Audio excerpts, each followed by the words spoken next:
अभी 24 घंटे भी नहीं बीते थे जब लगा था कि ईरान और अमेरिका के बीच सीज फायर यानी युद्ध विराम की कोशिशें कामयाब हो जाएंगी, लेकिन लेबनान पर हुए एक हमले ने सब कुछ तहस नहस कर दिया। बुधवार को इजरायल ने जो किया उसने सबको सन्न कर दिया है। लेबनान की राजधानी बेरूत पर महज 10 मिनट के अंदर 160 बम बरसाए गए। इस हमले के बाद ईरान अब आर पार के मूड में है और उसने सरेआम धमकी दी है कि अगर लेबनान पर हमले नहीं रुके तो युद्ध विराम की सारी बातचीत कूड़ेदान में डाल दी जाएगी। इस तनाव के बीच अमेरिका की हालत कुछ ऐसी है कि वो अब बैकफुट पर नजर आ रहा है।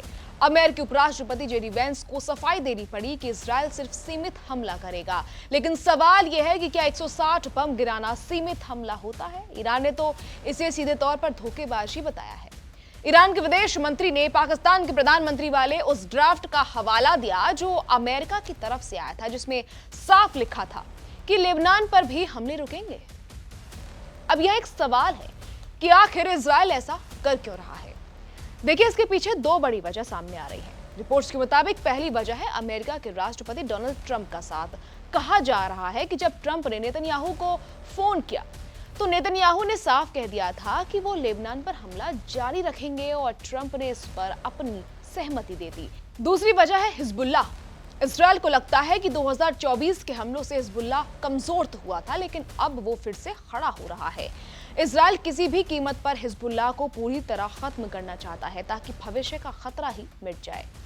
लेकिन यहाँ असली पेच फंसा है ईरान की तरफ से। ईरान अब लेबनान के लिए अमेरिका से भी टकराने को तैयार है। ईरान की संसद के स्पीकर एम गालिबफ, जो खुद इस बातचीत की अगुवाई कर रहे हैं, उन्होंने साफ कह दिया है कि अगर ये बमबारी नहीं रुकी तो ईरान अपने संवर्धित यूरेनियम को खत्म नहीं करेगा। मतलब सीधा है, परमाणु बम का खतरा फिर से टेबल पर आ गया। यहां तक कि ईरान ने हॉर्मुज स्ट्रेट को भी नहीं खोला है, जिससे दुनिया का व्यापार जुड़ा है। आखिर ईरान लेबनान के लिए इतनी बड़ी जिद पर अड़ा क्यों है? इसके पीछे कई गहरे राज हैं। पहली बात तो ये कि लेबनान भौगोलिक रूप से इजरायल का पड़ोसी है और वहां हिजबुल्लाह का असर है, जो ईरान का सबसे करीबी दोस्त है। क्योंकि वहां शिया आबादी ज्यादा है, इसलिए ईरान खुद को उनका रक्षक मानता है। दूसरी बात है साख की। हिजबुल्लाह ने हर मुश्किल वक्त में ईरान का साथ दिया है। अगर आज ईरान पीछे हट गया तो उसकी सालों की मेहनत और प्रॉक्सी गुटों का भरोसा टूट जाएगा। इतना ही नहीं, ईरान को डर है कि इजरायल धीरे धीरे अपना नक्शा बड़ा कर रहा है। जैसे उसने सीरिया और गाजा के हिस्सों पर कब्जा किया, वैसे ही वो लेबनान को भी निगल सकता है। ईरान इसे अपने अस्तित्व के लिए खतरा मानता है। उसे ये भी लगता है कि अमेरिका उसे बातों में उलझाकर इजरायल के साथ अकेले लड़ने के लिए छोड़ देना चाहता है। इसके पीछे एक समुद्री रणनीति भी है।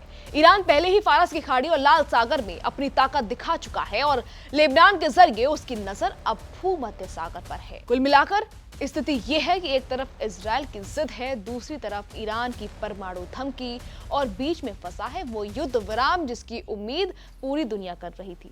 क्या ये हमला एक बड़े महायुद्ध की शुरुआत है या फिर कूटनीति के जरिए इस आग को बुझा लिया जाएगा? ये देखना वाकई दिलचस्प होगा।